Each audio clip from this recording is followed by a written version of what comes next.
Good morning student. Accounts planning का YouTube channel पर आपका स्वागत है। तो जैसा एनसीईआरटी की जो हम स्टडी कर रहे थे, उस श्रृंखला के अंदर हम एक चैप्टर जो हमने चालू किया था वो था ऑर्गेनिज्म एंड पॉपुलेशन। इकोलॉजी का चैप्टर था, चैप्टर नंबर 11 था। इसमें हमने पॉपुलेशन के बारे में पढ़ना चालू किया था और पॉपुलेशन की डेफिनेशन वगैरह देखी थी। आज जो हम देखने वाले हैं उसमें पॉपुलेशन एट्रीब्यूशन भी हमने इसमें चालू कर दिया था। आज हम देखने वाले हैं इसके अंदर वो होगा हमारा पॉपुलेशन की जो डिस्ट्रीब्यूशन होता है वो किस तरह का होता है, या फिर जो पॉपुलेशन के अंदर एज डिस्ट्रीब्यूशन हमें देखने को मिलता है वो किस तरह का देखने को मिलता है। As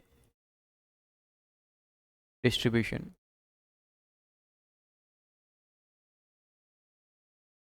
in population.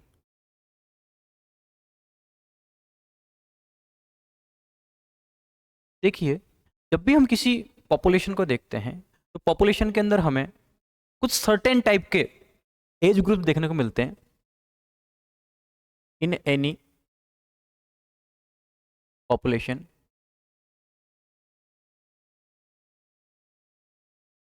We see some type of age group। अब जो ये एज ग्रुप बनाए गए हैं कोई ना कोई करेक्टर लेके या कोई ना कोई बेसिस लेके बनाया गया है। एनसीईआरटी के अंदर जो कुछ एज ग्रुप बताए गए हैं वो डिस्ट्रीब्यूशन जो बताया गया है वो रिप्रोडक्शन कैपेसिटी के अकॉर्डिंग बताया गया है। Here some age groups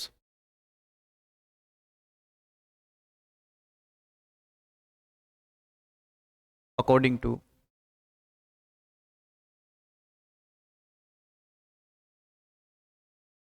reproduction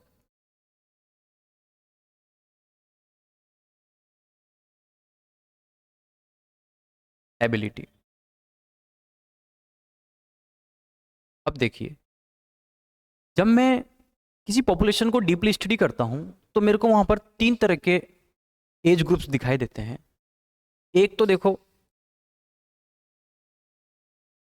एक जो ग्रुप होता है पहला वो होता है प्री रिप्रोडक्टिव ग्रुप।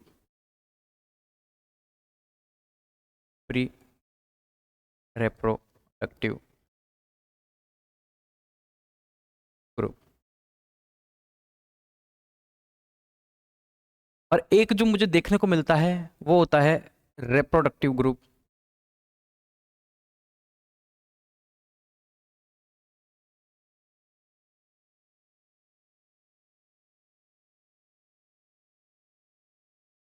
और एक जो मुझे देखने को मिलता है वो होता है पोस्ट रिप्रोडक्टिव ग्रुप।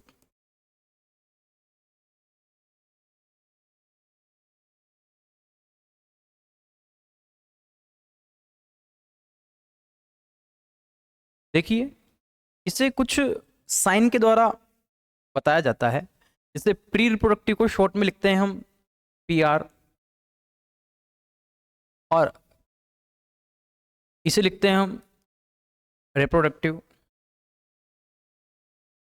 इसे लिखते हैं हम पोस्ट रिप्रोडक्टिव। देखो ये क्या है, ऑर्गेनिज्म का ऐसा ग्रुप जो नए बच्चे पैदा नहीं कर सकता, नए प्रोजेनी पैदा नहीं कर सकता, क्योंकि अभी उनके जेनेटिकल ऑर्गन जो हैं डेवलप नहीं हुए हैं। जैसे कि हम ह्यूमन में बात करें, ह्यूमन पॉपुलेशन को अगर हम स्टडी करें, हम ह्यूमन पॉपुलेशन में मान लेते हैं इन ह्यूमन पॉपुलेशन।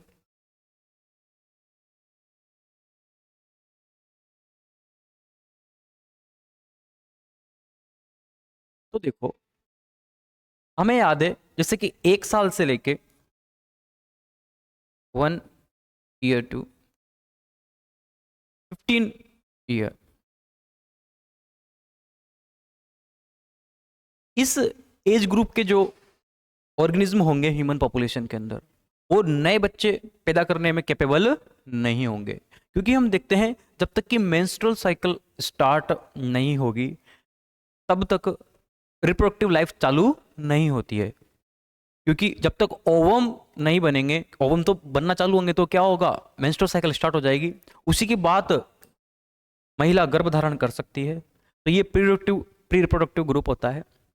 थोड़ा सा रिप्रोडक्टिव ग्रुप देखें तो इसके अंदर 15 के बाद वाले ऑर्गेनिज्म आएंगे। 15 के बाद जैसे हम बात करें 16, अब 16 से लेके कब तक, हमें याद है कि एक बार अगर मेंस्ट्रुअल साइकिल स्टार्ट हो जाती है तो वो पूरी लाइफ टाइम नहीं चलती है। एक एज आती है, उसके बाद जो मेंस्ट्रुअल साइकिल है वो बंद हो जाती है, उसे हम बोलते हैं मीनोपोज। ठीक है, जो मीनोपोज होगा वो लगभग हम कह रहे हैं कि 45 की एज के लगभग देखने को मिलता है। देखिए ये महिलाओं की वजह से है, वरना पुरुषों के अंदर देखें तो पुरुषों के अंदर तो लाइफ टाइम स्पर्म बनते हैं, लेकिन महिलाओं के अंदर जो ओवुलेशन होता है केवल 45 या फिर वेरी करता है, कुछ में 50 की एज तक भी देखने को मिलता है। अब 45, अब 45 के बाद कौन सी आ गई, 46 एज आ गई है। तो ये जो एज ग्रुप है ये कैन प्रोड्यूस, ये क्या होता है, कैन प्रोड्यूस न्यू प्रोजेनी।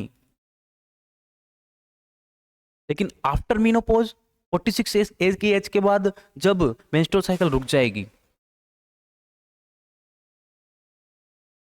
जो एज ग्रुप होगा इसका वो क्या होगा, 46 से लेके, अब ह्यूमन की एज जो एवरेज मानी जाती है वो लगभग 70 के लगभग मानी जाती है, तो इसमें हम लेंगे 70। ठीक है, तो इस एज ग्रुप, ये पोस्ट रिप्रोडक्टिव मतलब इनकी रिप्रोडक्शन की लाइफ अब निकल चुकी है, अब ये नए बच्चे पैदा नहीं कर सकते। ठीक है ना, they can not produce new progeny, क्योंकि महिलाओं के अंदर अब मीनोपॉज आ गया है। तो देखो मैंने जैसे ही किसी ह्यूमन पॉपुलेशन को स्टडी किया तो मुझे 3 एज ग्रुप दिखाई दिए। एक वो जो रिप्रोडक्शन करेंगे पर भविष्य के अंदर करेंगे, अभी वर्तमान में ये कैपेबल नहीं है क्योंकि इनके रिप्रोडक्टिव ऑर्गन डेवलप नहीं हुए हैं। रिप्रोडक्टिव ऑर्गन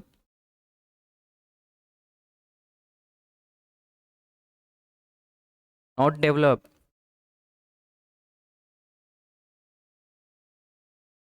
तो ये एज ग्रुप अब नए बच्चे पैदा नहीं करेगा, ये अभी न्यू ऑफस्प्रिंग पैदा कर रहे हैं और ये पैदा कर कर इनकी उम्र निकल चुकी है, ये पोस्ट रिप्रोडक्टिव एज आ जाएगी। तो अब जब मैं अलग अलग कंट्रीज की पॉपुलेशन को स्टडी करता हूं तो मेरे को पॉपुलेशन के कुछ ग्राफ देखने को मिलते हैं।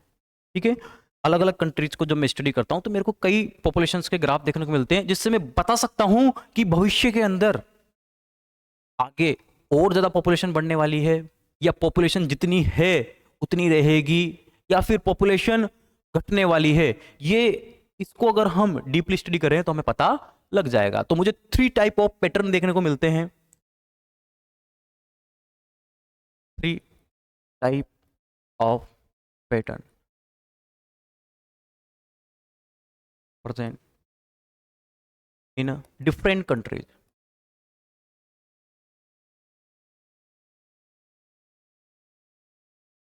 देखिए 3 डिफरेंट टाइप ऑफ पैटर्न देखने को मिलते हैं मुझे।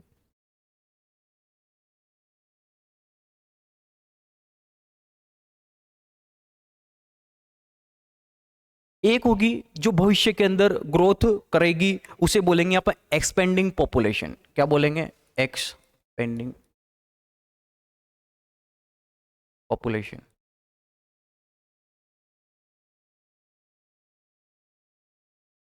एक ऐसी पॉपुलेशन होगी जो स्टेबल रहेगी, उसे बोलेंगे हम स्टेबल पॉपुलेशन। मतलब जितनी आज मान लीजिए 10 लाख की पॉपुलेशन है किसी कंट्री की और 20 साल बाद भी 10 लाख रहे तो उसे हम स्टेबल कहेंगे।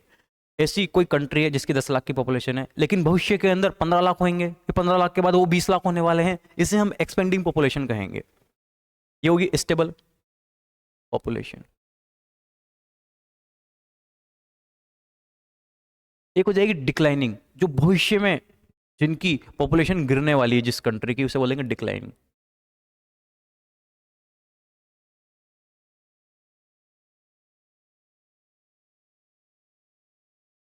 ये मुझे कैसे पता चला, मैंने क्या किया है, एज ग्रुप की स्टडी की है और एज ग्रुप देखने के बाद मैंने ये डिसाइड किया है। देखो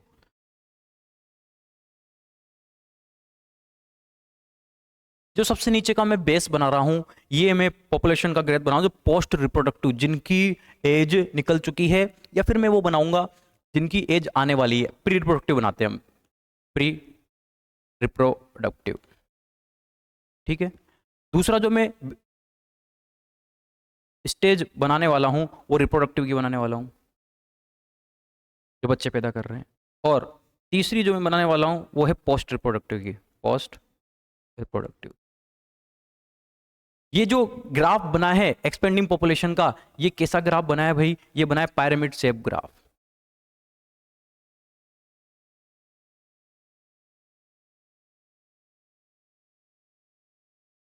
ये आपने क्यों कहा? मान लीजिए इस कंट्री के अंदर जो बच्चे पैदा करके बूढ़े जो लोग हैं वो कितने हैं? 1 लाख।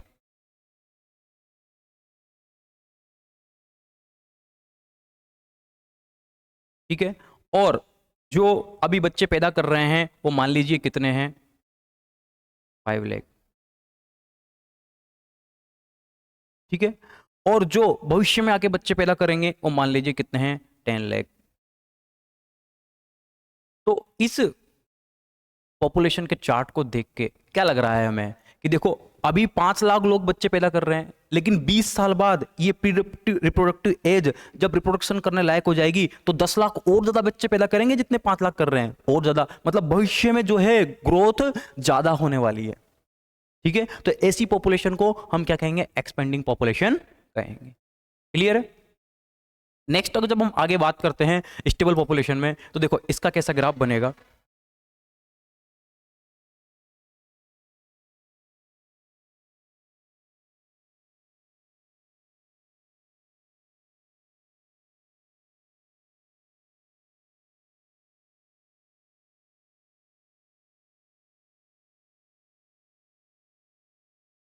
देखिए pre reproductive, reproductive and post reproductive.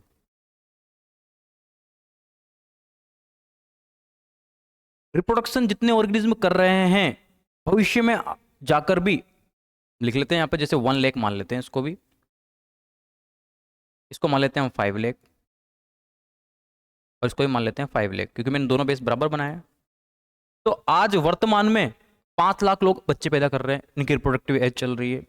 और भविष्य में 15 साल बाद ये 5 लाख ही बच्चे पैदा करेंगे, आगे चल के भी 5 लाख बच्चे पैदा करने वाले हैं। तो अगला बेस भी इतना ही बनेगा, उसका नेक्स्ट बेस भी इतना ही बनेगा। तो मतलब आगे चलकर ये पॉपुलेशन क्या होने वाली? स्टेबल होने वाली है, ना इसमें ग्रोथ होगी ना इसमें डिक्लाइन होगा। और जो ये ग्राफ देखने को मिला है हमें, ये बेल शेप, घंटे के जैसा देखने को मिला है। जैसे देख लो, इसे बोलते हैं बेल शेप। ये ये ये ये और ये कैसा ग्राफ बन गया है? Bell shape. इसे बेल शेप ग्राफ बोलते हैं, बेल शेप ग्राफ। अब थोड़ा सा ध्यान देने वाली बात है कि हमने डिफरेंट कंट्रीज में बात की है, तो कंट्रीज के अनुसार भी हम इसको देखेंगे कि एक्सपेंडिंग पॉपुलेशन कहां देखने को मिलेगी। ये हमें पुअर कंट्रीज में देखने को मिलेगी। ये क्यों है पुअर? हम दो, हमारे 10 वाला सिस्टम चल रहा है यहाँ पर, कमाने वाला एक है और खाने वाले 10 है। तो ऐसे घर में क्या रहेगी? गरीबी ही रहेगी, है ना। तो ये पुअर कंट्रीज के अंदर हमें देखने को मिलती है। ये वाला क्रॉफ्ट मॉडल हमें सी इन पुअर कंट्रीज।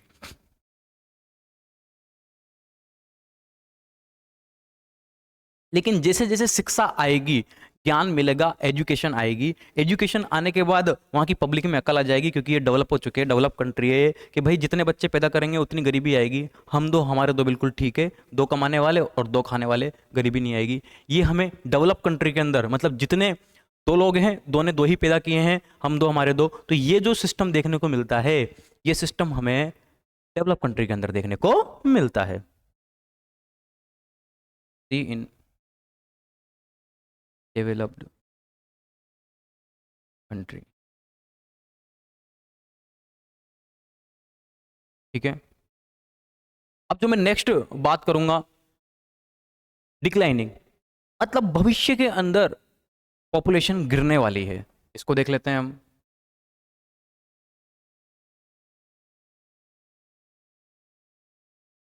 कि पोस्ट रिप्रोडक्टिव हमेशा कम होता है।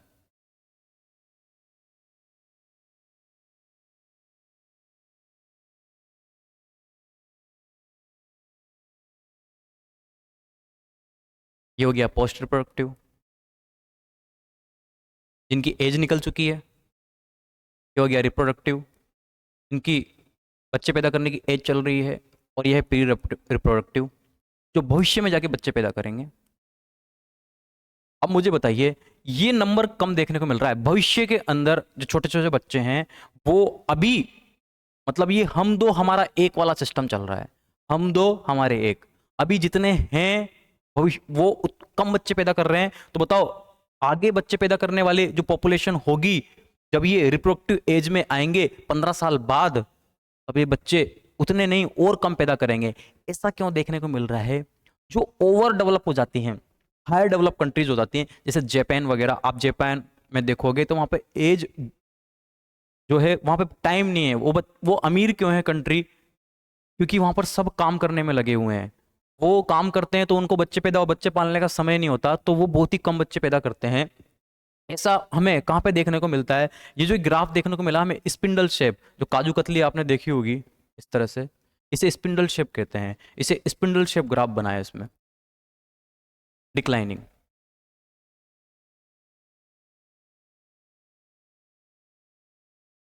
और ये हमें कहाँ देखने को मिलता है? हायर डेवलप कंट्रीज के अंदर देखने को मिलता है, वेरी एजुकेटेड, हायर, सी इन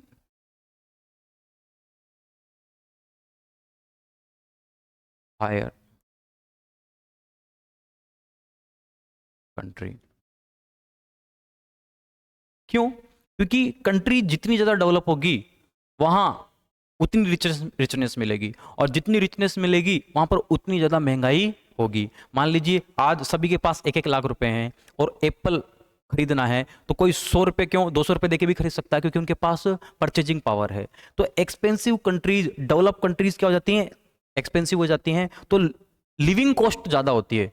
आप जापान में देखोगे तो वहाँ पे घर खरीदना ज़्यादा महंगा है, जापान में खाना खाना ज़्यादा महंगा है। तो ऐसी कंट्रीज जो ओवर डेवलप हो चुकी हैं, वहाँ पर लिविंग कॉस्ट बढ़ चुकी है। जहाँ पर लिविंग कॉस्ट ज़्यादा बढ़ चुकी है तो बच्चे पैदा करने से घबराते हैं, और वहाँ पर धीरे धीरे क्या हो रही है? पॉपुलेशन कम होती जा रही है। और उसका ग्राफ कैसा देखने को मिलेगा? हमें स्पिंडल शेप देखने को मिलेगा। ठीक है, बना लो इसको।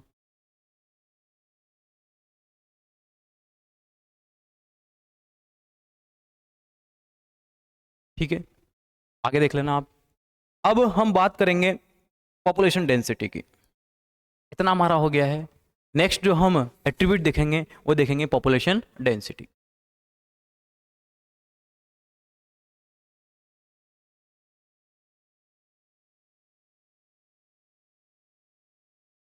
देखिए, पॉपुलेशन डेंसिटी को हम एन के द्वारा शो करते हैं। क्या होता है पॉपुलेशन डेंसिटी? पॉपुलेशन डेंसिटी को हम देखें तो क्या होता है पॉपुलेशन डेंसिटी? ये होता है, it is number of individuals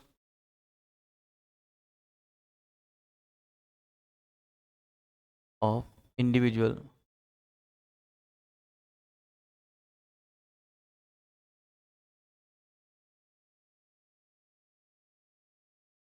in per unit area.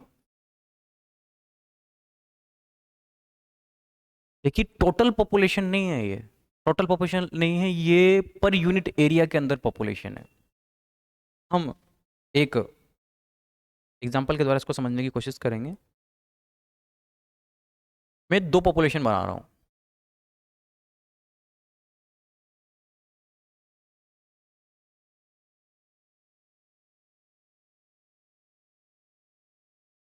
ए ए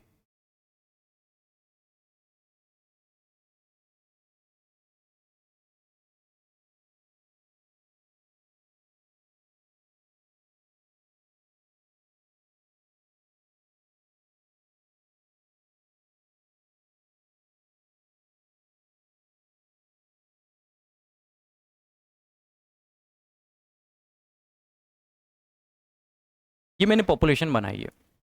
ठीक है, अब मैं पर यूनिट एरिया में 1 वर्ग किलोमीटर स्क्वायर एरिया के अंदर देखने की कोशिश करता हूं। तो जब मैंने 1 वर्ग किलोमीटर स्क्वायर एरिया में देखा, ये 1 वर्ग किलोमीटर स्क्वायर एरिया, और ये मैंने देखा 1 वर्ग किलोमीटर स्क्वायर एरिया, और यहाँ पे मैंने 1 वर्ग किलोमीटर स्क्वायर एरिया यहाँ देखा। देखिए पहले पॉपुलेशन लिखते हैं हम, इसकी पॉपुलेशन क्या है भाई, गिनो, 1 2 3 4 5 6 7 8 9 10 11। ठीक है, तो इसकी पॉपुलेशन कितनी आई बेटा, 11 आई है। इसकी पॉपुलेशन गिनते हैं हम, इसकी पॉपुलेशन कितनी आएगी, 1 2 3 4 5 6 7 8 9 10 11 12 13 14, 14 पॉपुलेशन आई है। आपको क्या लग रहा है किसकी पॉपुलेशन ज़्यादा है, सीधी सी बात है, इस वाले ग्राफ, इस वाली पॉपुलेशन कम है और इसकी पॉपुलेशन ज़्यादा है। लेकिन जब मैं पॉपुलेशन डेंसिटी देखने की कोशिश कर रहा हूं तो पर यूनिट एरिया में मेरे को 4 पॉपुलेशन डेंसिटी मिली है। एन कितना भी देखने को मिला है मेरे को, 4 पर किलोमीटर स्क्वायर एरिया। और यहां पे मेरे को एन कितना देखने को मिला है, एन मुझे देखने को मिला है 1 किलोमीटर स्क्वायर एरिया। ठीक है, तो इस तरह से मेरे को पॉपुलेशन डेंसिटी देखने को मिली है। देखने में ऐसा लग रहा है कि पॉपुलेशन किसकी ज्यादा है, 2 नंबर वाले की ज्यादा है। बट आप पॉपुलेशन डेंसिटी देखिए, पॉपुलेशन डेंसिटी पर स्क्वायर एरिया के अंदर निकाली जाती है। तो हम पॉपुलेशन डेंसिटी कैसे काउंट करेंगे, ये आपके क्वेश्चन बनेगा, how to count population density.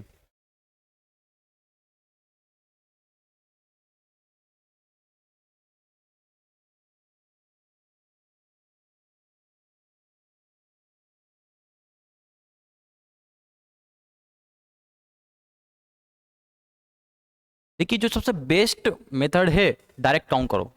Population density देखनी है तो किसी भी पॉपुलेशन, कोई सा भी देश है उसकी टोटल पॉपुलेशन काउंट कर लो और उसका जो एरिया है उससे भाग लगा दो, आपके पास क्या आ जाएगी, पॉपुलेशन डेंसिटी आ जाएगी।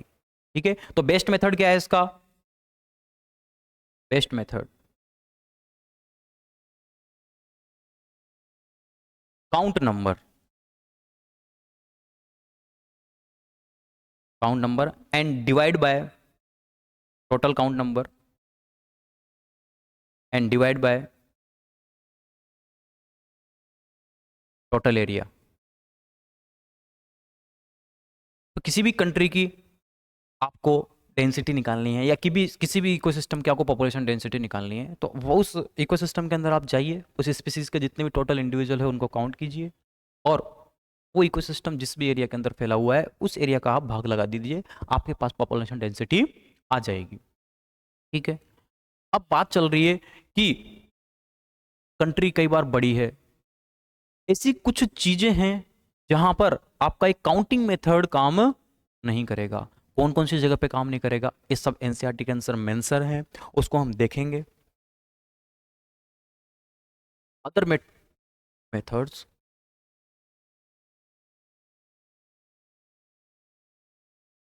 हम अदर मेथड्स को देखते हैं।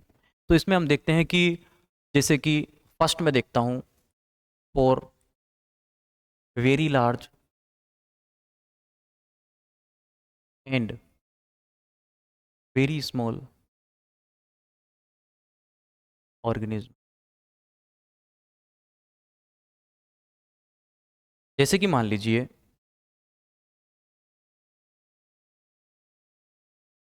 ये बेनियन ट्री है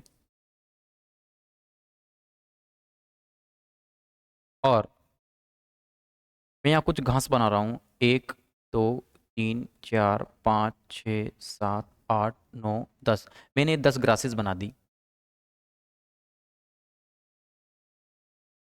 ठीक है, अब मैं आपसे पूछूं कि बेनियन ट्री और ग्रासेस में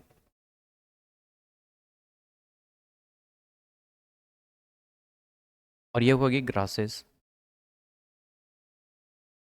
कौन ज्यादा फोटोसिंथेसिस कर रहा है, तो आप कहोगे ट्री। लेकिन पॉपुलेशन डेंसिटी किसकी ज्यादा दिख रही है आपको, ग्रास की। तो आना तो ये चाहिए ना कि पॉपुलेशन डेंसिटी ग्रास की ज्यादा है। देखो इतने से एरिया के अंदर 10 ग्रास मिल रही है और इतने से एरिया के, इतने बड़े एरिया के अंदर देखो ये एरिया कितना बड़ा है, एक पेड़ में देखने को मिल रहा है और इतनी से एरिया के अंदर हमें इसका फोटोसिंथेसिस रेट ज़्यादा होना चाहिए, ऐसा नहीं है। जब ऑर्गेनिज्म के साइज में ज़्यादा ही अंतर होता है तो उस समय population density per unit area कितना कवर किया गया है, या पर यूनिट एरिया के अंदर कितना बायोमास है। ईयर, तो ऐसा जब होगा तब हम क्या करेंगे, ईयर डेंसिटी काउंट बाय, यहां नंबर नहीं देखे जाएंगे, नंबर काउंट नहीं किया जाएगा, काउंट बाय बायोमास, कि कितना इस पेड़ का वजन है और कितना इन 10 घासों का वजन है। तब इनका वजन देखेंगे हम तो हमें डेंसिटी किसके ज्यादा देखने को मिलेगी, इस ट्री की देखने को मिलेगी। Biomass and cover per unit area. ठीक है, तो ये जो मेथड है यहां पर काम करेगा जब ऑर्गेनिज्म कुछ ज्यादा ही बड़ा है और ऑर्गेनिज्म कुछ ज्यादा ही छोटा है, तो वहां पर हम काउंट कर कर सटीक डेंसिटी नहीं निकाल सकते। यहां पर हमें बायोमास, टोटल बायोमास निकाल के उसका एरिया से मल्टीप्लाई करेंगे, तब जाके हमारे पास सटीक डेंसिटी आएगी। नेक्स्ट मेथड जो हम देखते हैं फॉर फिशेज, या फॉर बैक्टीरिया देख लेते हैं पहले। फॉर बैक्टीरिया, तो बताइए, ये कोई पेट्री डिश है मेरे पास, कांच की पेट्री डिश है, ये मेरे पास एक कांच की पेट्री डिश है, ये ए है और ये बी है। यहाँ मेरे को कुछ बैक्टीरिया की कॉलोनी देखने को मिल रही है।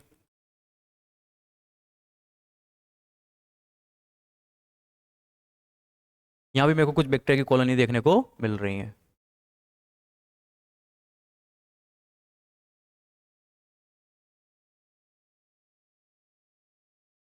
तो बताओ, क्या मैं अब यहाँ पर बैक्टीरिया गिनने बैठूंगा, बैक्टीरिया का नंबर गिनने को बैठूंगा क्या, नहीं। ये पॉपुलेशन, ये क्या है, बैक्टीरिया कॉलोनी है भाई।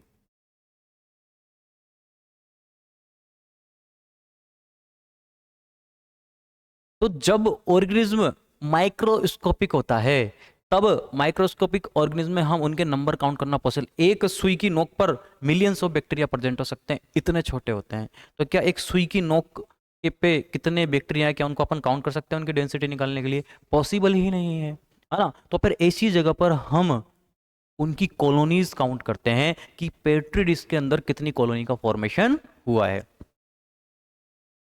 Four, here, here they are microscopic.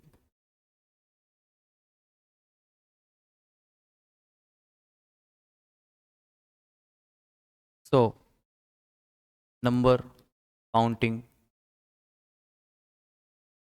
Not possible.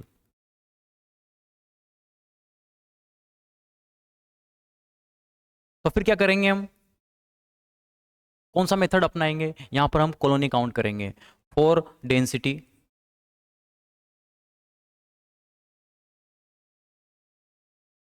We count colonies, हम यहाँ पर कॉलोनीज काउंट करेंगे। ठीक है, ये हमारा हो गया है कि किस तरह से बैक्टीरिया के अंदर, माइक्रोस्कोपिक के अंदर हम नंबर काउंट नहीं कर सकते डेंसिटी निकालने के लिए। अब तीसरा जो मेथड हम देखेंगे फिशिस के लिए, देखते हैं फॉर फिशिस।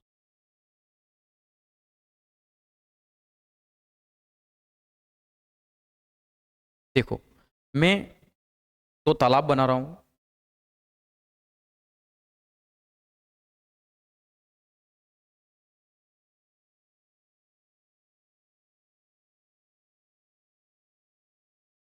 ये ए तालाब है और ये बी तालाब है। मैं इस तालाब के दो हिस्से कर देता हूँ। अब मैंने यहाँ पे कुछ मछलियां बनाई,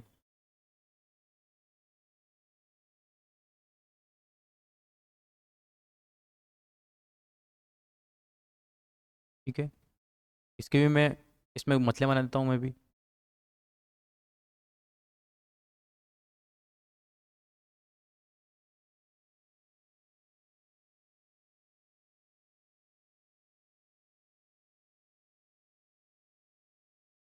अब मुझे बताइए, आपको डेंसिटी किसके अंदर ज़्यादा दिखाई दे रही है?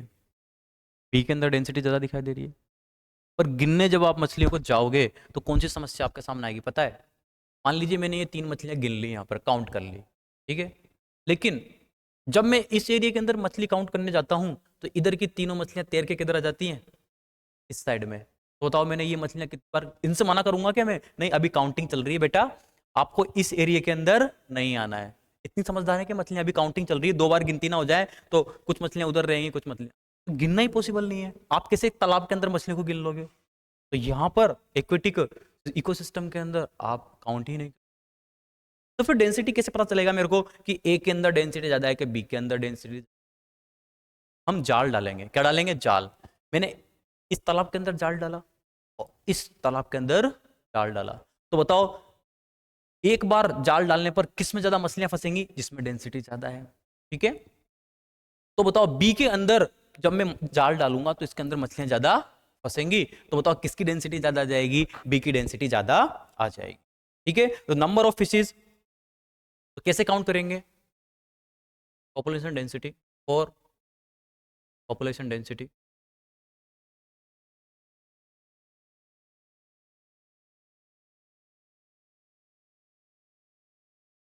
We count total capture in one hunt. तब एक बार हमने जाल डाला तो कितनी मछलियां फंसी, इससे मुझे उस तालाब की डेंसिटी पता चल जाएगी। हमें पता चल जाएगा कि बी के अंदर डेंसिटी ज्यादा है, क्योंकि जैसे ही मैं जाल डालूंगा तो इसके अंदर मछलियां ज्यादा। तो यहां पर हमारे काउंटिंग मेथड चल रहे हैं।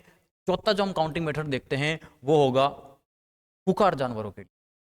जैसे कि अब मैं टाइगर को गिनने गया कि भाई मेरे से कह दिया जाता है कि आपको टाइगर की डेंसिटी पता लगानी है, जाइए जंगल के अंदर टाइगर जाके गिनिए। अब मैं टाइगर गिनने जाता हूँ तो एक टाइगर गिनता हूँ, दूसरा टाइगर गिनने का मेरे को मौका ही नहीं मिलता है, क्योंकि मैं उस टाइगर के पेट के अंदर होता हूँ, ठीक है। तो ऐसी परिस्थिति में हम कैसे काउंट करेंगे? और टाइगर काउंट करना पॉसिबल ही नहीं है ना, जान पे कौन खेलेगा? टाइगर। अभी तो देखो कैमरा मेथड चल गए हैं, कैमरा ट्रैप मेथड चल गए हैं, कैमरेज लगा दिए जाते हैं, लेकिन कैमरा ट्रैप मेथड्स अब चले हैं। उससे पहले कैसे काउंट करते थे? उससे पहले हम पग मार्क देखा करते थे, यानी कि उनके पैरों के निशान। और जो इकोलॉजिस्ट होते हैं, जो जंगलों के अंदर वनकर्मी काम करते हैं, उन्हें पता होता है कि ये कौन से शेर के पैर के निशान है और ये कौन से शेर के पैर के निशान है। वो बता देते हैं कि पिछले 2 मंथ से T18 बाघों के नंबर होते हैं, उसके पग मार्क देखने को नहीं मिल रहे हैं, शायद उसका शिकार हो गया है या वो मर गया है। फिर उसको ढूंढना चालू करते हैं। तो टाइगर की डेंसिटी कैसे काउंट करते हैं? और डेंसिटी काउंटिंग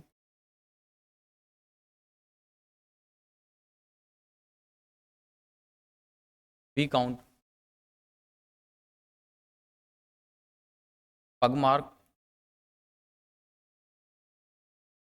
या फिर हम क्या मार्क क्या भी गिन सकते हैं, एंड फीकल मैटर।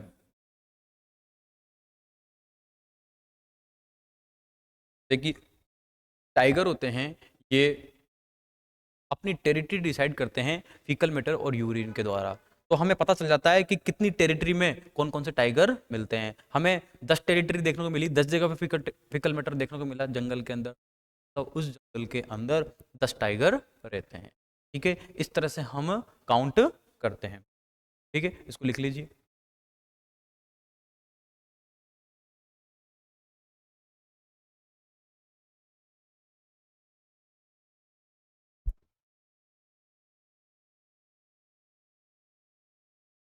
अब जो नेक्स्ट टॉपिक हम देखेंगे वो देखेंगे population growth.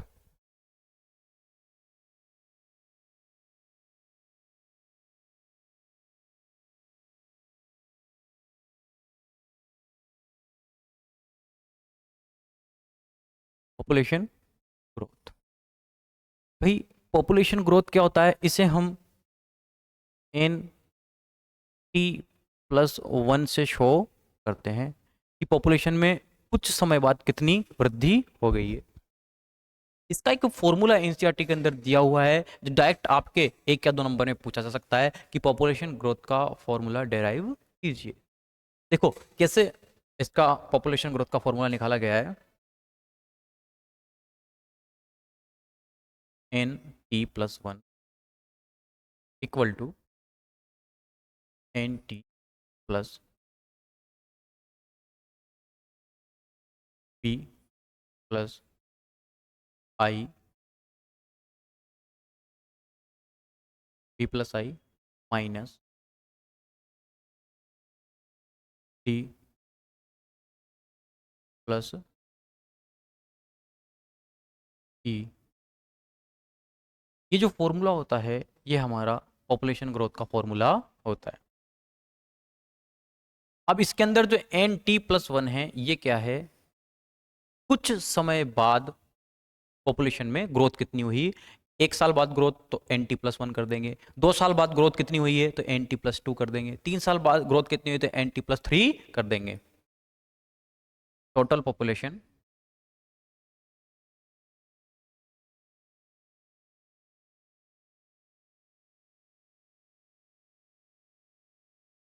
After some time, after, ठीक है।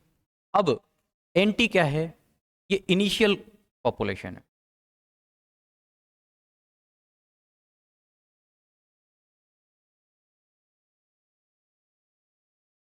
अब बी क्या है भाई, ये टोटल, ये टोटल बर्थ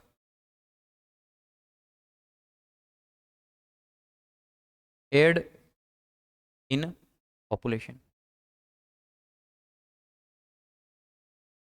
कि कितनी बर्थ हुई है इंडिविजुअल की वो किस में ऐड हो गए हैं, पॉपुलेशन में। ये अपना आई क्या है, पहले डी को देख लेते हैं। Total death number eliminate from population, add थोड़ी हुआ है, डेथ होने के बाद तो गायब हो गया है ना। एलिमिनेट फ्रॉम पॉपुलेशन,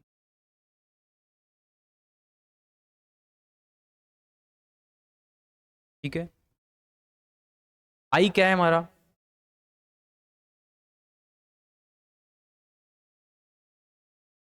ये है कुछ स्पीसीज अगर हमारे देश के अंदर आ गई हैं, मतलब हम यहाँ पे हैं, कोई यहाँ पर पैसा कमाने के लिए या किसी कारणवश यहाँ पर आ जाता है, तो जैसे उसे क्या बोलेंगे हम, इमिग्रेशन बोलेंगे।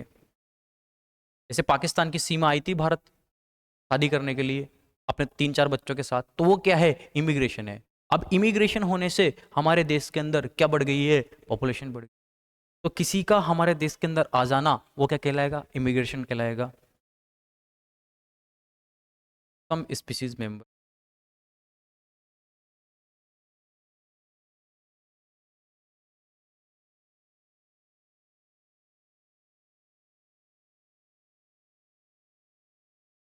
कम इन पॉपुलेशन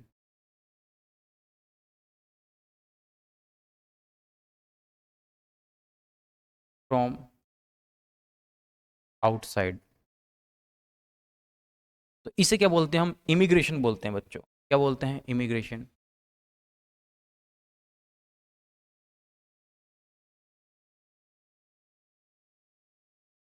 अब हम पूछेंगे कि ये ई क्या है सर, तो आई ई को देखते हैं हम।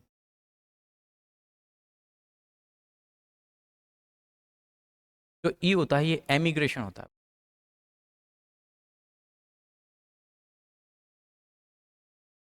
मतलब किसी कारणवश अपनी पॉपुलेशन को छोड़ के दूसरे की पॉपुलेशन के अंदर चले जाने से जो पहले वाली पॉपुलेशन है उससे क्या हो जाएगा, कुछ ऑर्गेनिज्म कम हो जाएंगे। सम मेंबर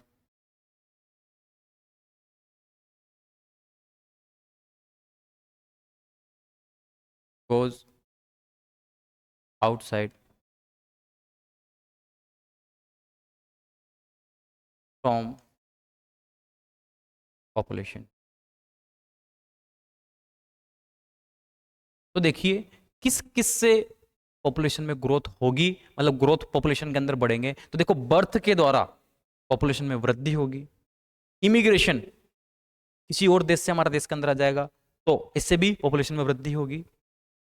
डेथ, इससे पॉपुलेशन में कमी होगी। और इमिग्रेशन, कोई हमारा देश छोड़ के किसी और देश के अंदर चला जाता है तो इससे भी क्या होगी, पॉपुलेशन में कमी होगी। ठीक है, तो इसका एक चार्ट दिया हुआ है, उस चार्ट को अगर हम बनाएंगे तो ये फॉर्मूला ज़्यादा बेटर लगेगा और इससे हमारे पूरे नंबर हमारे बनने के चांसेस हो जाएंगे। तो इसका एक एनसीईआरटी के अंदर चार्ट दिया हुआ है, इसमें लिखा हुआ है पॉपुलेशन डेंसिटी।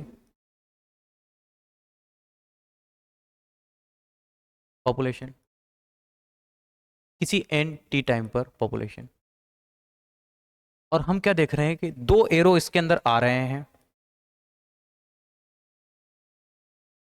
दो एरो इसके अंदर आ रहे हैं और दो एरो इसके अंदर से जा रहे हैं।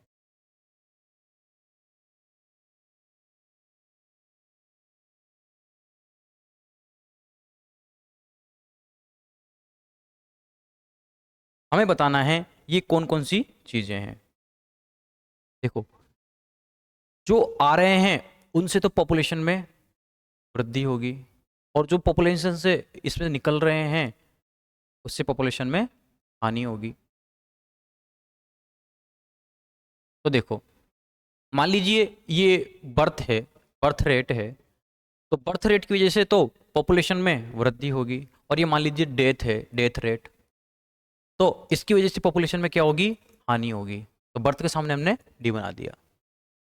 अब बताइए, ये कोई हमारे अंदर देश के अंदर आ रहा है, जैसे पॉपुलेशन बढ़ रही है, तो बताओ ये क्या होगा, ये हो जाएगा इमिग्रेशन, आई, इसे आई से शो करेंगे, जिससे क्या होगा, पॉपुलेशन में वृद्धि होगी। और दूसरा क्या होगा, एमिग्रेशन, इससे हमारी पॉपुलेशन कम हो जाएगी। ये जो चार्ट है ये आपके एनसीईआरटी के अंदर बनाया हुआ है। ठीक है, तो ये अब कुछ नोट एनसीईआरटी के अंदर दिए हुए हैं जिन्हें हम मेंशन करेंगे कि स्टेबल पॉपुलेशन जो होती है, फॉर स्टेबल पॉपुलेशन,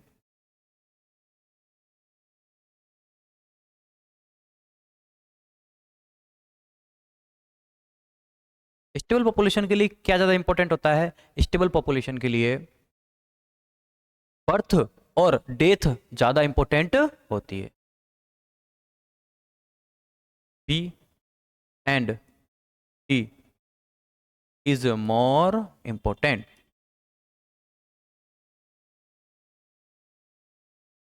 ठीक है, क्योंकि एक बार अगर स्टेबल हो जाए ग्रोथ, तो ना उसके अंदर से कोई आएगा और ना उसके अंदर से कोई जाएगा, केवल बर्थ होगी या फिर डेथ होगी। दूसरी बात अगर अपन बात करें, जो नई नई पॉपुलेशन बनी है, फॉर न्यूली मेड पॉपुलेशन,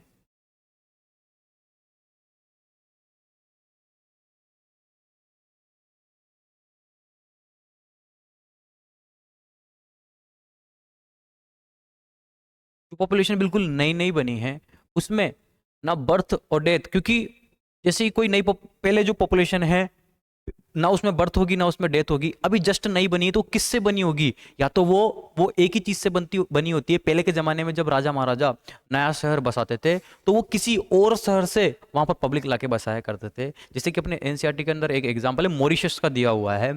तो मॉरिशस पर जब अंग्रेज हमारे देश के अंदर आए थे तो उन्होंने भारत के साथ साथ एक पास में एक आइलैंड की खोज की थी जिसका नाम था मॉरिशस। ठीक है, एक कंट्री है आज वो। तो उस मॉरिशस के अंदर काफी अच्छा उपजाऊ जमीन थी, वहां पर खेती की जा सकती थी, पर वहां पर कोई ह्यूमन बीइंग नहीं रहता था। तो फिर वो बिहार और यूपी से ले जाके वहां पर उन्होंने पब्लिक बसाई थी। और आज जब आप मॉरिशस में जाओगे तो वहाँ इंडियंस ही रहते हैं, और वहां पे प्योर भोजपुरी बोली जाती है उस कंट्री के अंदर, मॉरिशस के अंदर। ठीक है, तो न्यूली मेड पॉपुलेशन है वो। तो न्यूली मेड पॉपुलेशन किससे बनी थी, इमिग्रेशन से बनी थी, है ना। हियर आई एंड ई, एक से पॉपुलेशन जाएगी और एक से पॉपुलेशन आएगी, I and E is more important.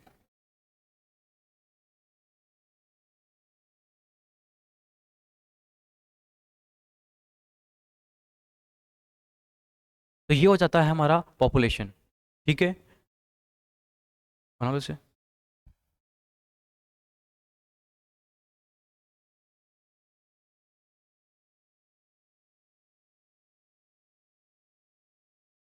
Next topic जो अपन देखेंगे वो होगा लाइफ हिस्ट्री वेरिएशन।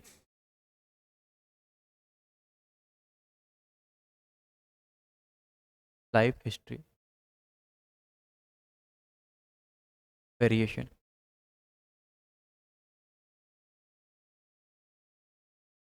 देखिए, किसी हम ऑर्गेनिज्म की पॉपुलेशन को जब स्टडी करते हैं तो हमें देखने को मिलता है कि कुछ ऑर्गेनिज्म कम बच्चे पैदा कर रहे हैं, कुछ ऑर्गेनिज्म ज़्यादा बच्चे पैदा कर रहे हैं, और कुछ ऑर्गेनिज्म लाइफ में एक ही बार बच्चे पैदा कर रहे हैं। ऐसा क्यों?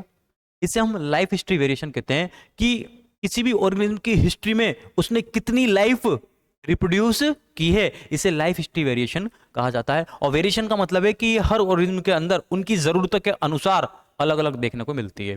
जैसे कि तीन तरह की मेरे को देखने को मिलती है, एनसीईआरटी के अंदर तीन बताया हुआ है, एग्जाम्पल देके बताया हुआ है। फॉर सैल्मन फिश एंड बांस जो होता है, बेम्बू प्लांट, इनके अंदर जो लाइफ हिस्ट्री वेरिएशन देखने को मिलता है, इसमें कहा गया है कि ये अपनी लाइफ में केवल एक ही बार रिप्रोडक्शन करते हैं। जैसे बेम्बू का पेड़ होता है, ये लगभग 60 से 70 साल जिंदा रहता है, ठीक है। तो हम क्या देखते हैं, इसके जंगलों के अंदर इसकी लाइफ में केवल एक ही बार फ्लावर आएंगे और 50 की एज के बाद आते हैं।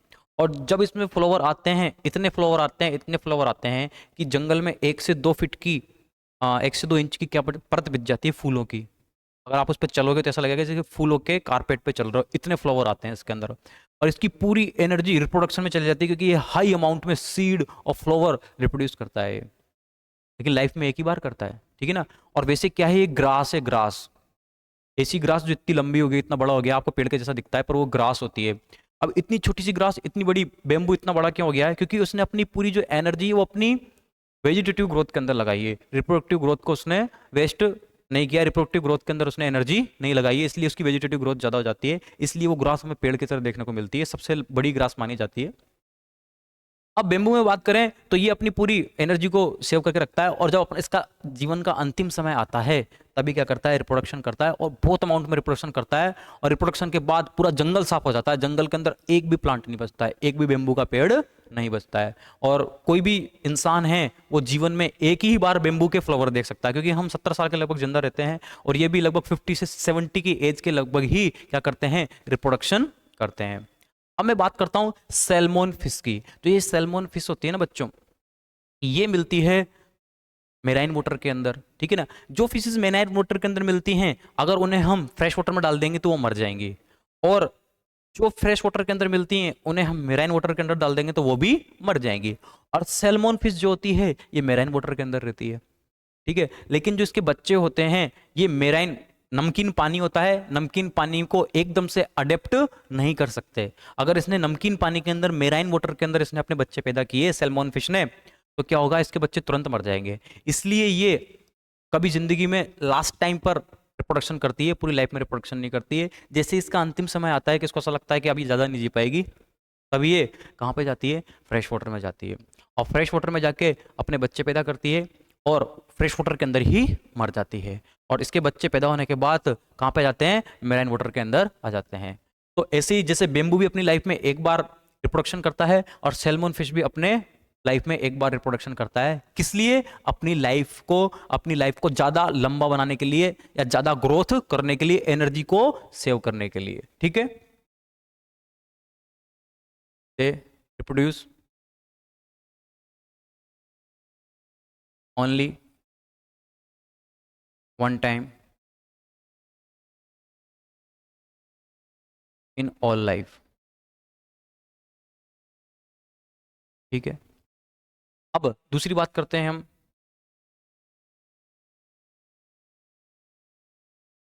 इन स्नेल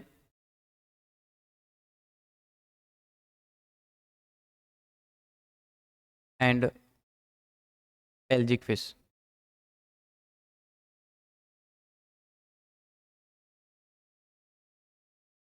यूनियो भी कर सकते हैं, मैं सीपी भी कर सकते हैं, ठीक है। तो देखो, ये छोटे छोटे होते हैं, इनका साइज क्या होता है, very small size, they are very small size. अब ये स्नेल, सीपी और ये पेलजिक फिश छोटी छोटी होते हैं, इनका आकार बहुत छोटा होता है, जिसकी वजह से इनका प्रिडेशन ज़्यादा होता है, इनका शिकार भी ज़्यादा होगा, इनको खाने वाले ज़्यादा हैं। तो अगर ये इन्होंने एक ही बच्चा पैदा किया तो 5-10 मिनट में उसका शिकार हो जाएगा, तो इनकी तो धीरे धीरे जाति ही गायब हो जाएगी, स्पीसीज एक्सटिंक्ट हो जाएगी। तो फिर क्या करेंगे, मोर अमाउंट में रिप्रोडक्शन करेंगे, ज़्यादा से ज़्यादा रिप्रोडक्शन करने की कोशिश करते हैं, ताकि इकोसिस्टम इकोलॉजी के अंदर इनकी स्पीसीज ज़्यादा समय तक सर्वाइव कर पाए। ठीक है, they reproduce more progeny, more number of progeny. ठीक है, अब तीसरा बात करता हूं मैं, birds and mammals.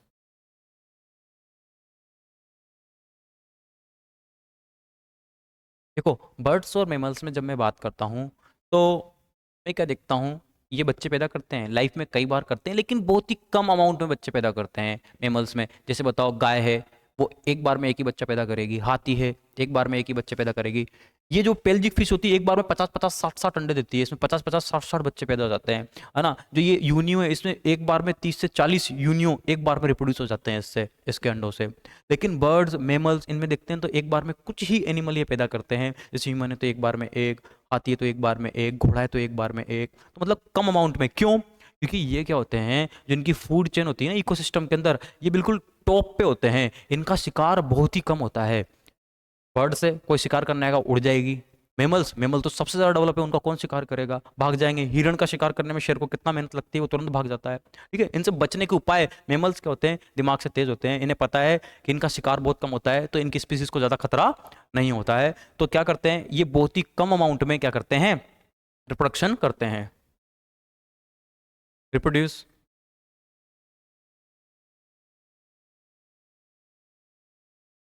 Very less number of progeny. तो देखो, मेरे को लाइफ हिस्ट्री वेरिएशन, लाइफ की हिस्ट्री में वेरिएशन 3 तरह का देखने को मिलता है किसी भी ऑर्गेनिज्म का। या तो वो अपनी लाइफ में एक ही बार प्रोडक्शन करेगा, क्यों करेगा, क्योंकि वो अपनी एनर्जी को सेव करना चाहता है वेजिटेटिव ग्रोथ करने के लिए। एक स्मॉल साइज के जो ऑर्गेनिज्म होते हैं, वो ज़्यादा से ज़्यादा बच्चे पैदा करने की कोशिश करते हैं, बहुत हाई अमाउंट में रिप्रोडक्शन करते हैं, क्योंकि उनको पता है कि वो छोटे साइज के हैं, इनका प्रेडेशन ज़्यादा होता है, उनका शिकार ज़्यादा होता है, अगर ज़्यादा बच्चे पैदा नहीं करेंगे तो ये प्रकृति से गायब हो जाएंगे। तीसरी बात जो हमने बात की, बर्ड्स और मेमल्स के लिए, ये हमारे इकोसिस्टम में सबसे टॉप कंज्यूमर होते हैं, इनका शिकार बहुत कम होता है, तो इन्हें ज़्यादा अमाउंट में बच्चे पैदा करने की जरूरत नहीं है, ये बहुत ही कम प्रोजेनी को पैदा करते हैं, बहुत ही लेस अमाउंट में प्रोजेनी करते हैं, बट लाइफ में कई बार करते हैं। तो इस तरह से हमें 3 तरह के लाइफ हिस्ट्री वेरिएशन देखने को मिलते हैं। तो आज हमने क्या पढ़ा बच्चों,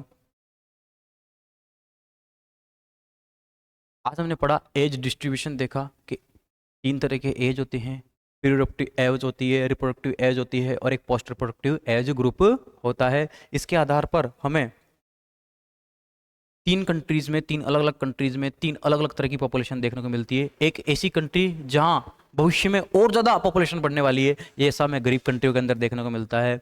और ऐसी कंट्री जो डेवलप हो चुकी है, यहाँ पे बेल शेप, मतलब स्टेबल पॉपुलेशन होगी भविष्य में। आज जितने पॉपुलेशन है, भविष्य के अंदर भी उतनी ही पॉपुलेशन रहने वाली है। डिक्लाइनिंग पॉपुलेशन के अंदर क्या होगा कि देखो, आज बच्चे पैदा करने वाले 50 हैं, लेकिन उन्होंने कितने बच्चे पैदा किए हैं, 25, तो 25 अगली बार और कम बच्चे पैदा करेंगे, तो धीरे धीरे क्या होगा, इस देश की पॉपुलेशन कम होने वाली है। इसे डिक्लाइनिंग पॉपुलेशन कहते हैं। और इसका जो ग्राफ आएगा, इसका जो पिरामिड बनेगा, जो कुछ भी बनेगा, वो क्या बनेगा, स्पिंडल शेप देखने को मिलता है। ठीक है, तीसरी बात जब बात करेंगे हम पॉपुलेशन डेंसिटी की बात करेंगे। और पॉपुलेशन डेंसिटी में आप देखिए, पॉपुलेशन डेंसिटी हमने कैसे निकाली, पर यूनिट एरिया के अंदर निकालते हैं। पॉपुलेशन से कोई मतलब नहीं होता है, टोटल पॉपुलेशन में टोटल एरिया का डिवाइड किया जाता है, जिससे क्या निकल के आता है, पॉपुलेशन डेंसिटी निकल के आती है। इसका बेस्ट मेथड क्या होता है कि आप डायरेक्ट काउंट कीजिए और टोटल नंबर से टोटल जो एरिया है उससे आप भाग लगा दीजिए। बट कई जगह पर ये काम नहीं करेगा, जैसे कि और लार्ज वेरी और बिल्कुल छोटा ऑर्गेनिज्म। अब आप कहोगे कि सर इसकी डेंसिटी ज़्यादा है तो ये ज़्यादा फोटोसिंथेसिस कर रहा है, ऐसे तो आंसर गलत आ जाएगा। तो ऐसी जगहों पर क्या होता है कि हम बायोमास देखते हैं, एक का बायोमास और इन 10 का बायोमास, इसका बायोमास ज़्यादा आएगा तो इसकी डेंसिटी को हम ज़्यादा मानेंगे, चाहे नंबर में एक ही है। ठीक है,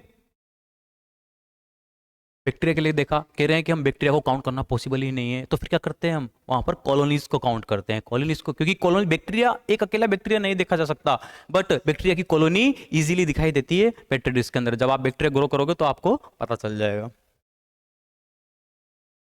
फिर फिश के अंदर हम देख रहे हैं, फिश के अंदर क्या होगा, देखो मैंने 2 तालाब बनाए हैं, अब मैं फिश को काउंट करने जा रहा हूँ तो इतनी समझदार थोड़ी कि काउंटिंग चल रही है, हम अपने एरिया के अंदर रहे हैं, एक ही फिश कई बार काउंट हो जाएगी तो इससे हमारी डेंसिटी बिल्कुल गलत आएगी। तो इसके अंदर हम क्या करते हैं कि जाल डाल के देखते हैं, अगर एक बार जाल डालने पे 5 आए और दूसरे तालाब के अंदर मैंने जाल डाला उसके अंदर 20 मछलियां आ गई, तो मतलब दूसरे वाले तालाब के अंदर डेंसिटी ज़्यादा है, तो मतलब इसमें बी में डेंसिटी ज़्यादा आएगी।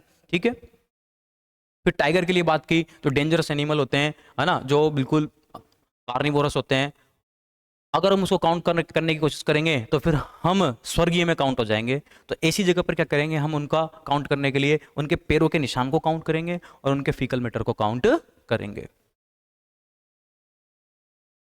फिर पॉपुलेशन ग्रोथ का हमने फॉर्मूला देखा, पॉपुलेशन ग्रोथ का फॉर्मूला इस तरह से होता है, हम सब कुछ मेंशन करेंगे और एक पाई चार्ट बना हुआ है उसको भी बनाएंगे हम, इसमें 2 एरो आते हुए दिखाई देते हैं और 2 एरो जाते हुए दिखाई देते हैं। ठीक है, किन किन से पॉपुलेशन में ग्रोथ होने वाली है और किन किन से पॉपुलेशन में ग्रोथ हटने वाली है। फिर हमने लाइफ हिस्ट्री वेरिएशन की बात की कि अलग अलग ऑर्गेनिज्म में उनकी ज़रूरत के अनुसार अलग अलग लाइफ प्रोडक्शन करने की हिस्ट्री देखने को मिलती है, जैसे कि सॉल्मन फिश और बेम्बू में लाइफ में एक ही बार बच्चे पैदा करते हैं, स्नेल यूनियो पेल्जिक फिश मतलब ये छोटे छोटे होते हैं तो ये कई बार ज़्यादा अमाउंट में बच्चे पैदा करते हैं क्योंकि इनका शिकार हो रहा है, और बर्ड्स और मेमल्स ये कई बार रिप्रोडक्शन करते हैं बहुत बट कम अमाउंट में बच्चे पैदा करते हैं। तो इस तरह से हम क्या देखते हैं, लाइफ हिस्ट्री वेरिएशन को देखते हैं। ठीक है बच्चों, आज का ज्ञान यहीं समाप्त होता है और अगला ज्ञान हम अगली कक्षा के अंदर कंटिन्यू करेंगे। आज के लिए आपका धन्यवाद और थैंक यू।